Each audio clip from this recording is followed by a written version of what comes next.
Почитувани граѓани, почитувани медиуми.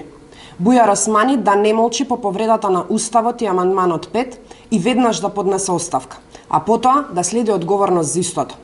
Поразите кои Македонија ги трпи однадвор, веќе доста долго време се и порази кои пред се доаѓаат одвнатре, од именуваните лица во владата на СДС и ДУИ, и тоа мора да биде санкционирано. Македонскиот јазик е единствен официјален јазик за меѓународна употреба, а Османи, со користење на друг јазик, кој го зборуваат најмалку 20% од граѓаните на територијата на Република Македонија, во меѓународните односи ја суспендира јасната одредба од Уставот.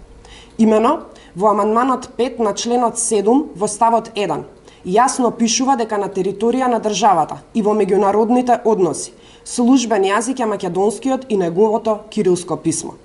Бујар Османи треба да го прочита и Законот за употреба на македонскиот јазик, конкретно членот 2 став 2, според кој употребата на македонскиот јазик како службен јазик е право и должност на сите граѓани на Републиката.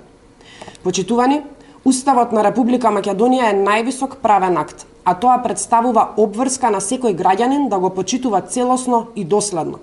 Именуваните лица имаат особена обврска при нивното функционирање да се водат исклучиво врз правата и должностите кои произлегуваат од Уставот и законите.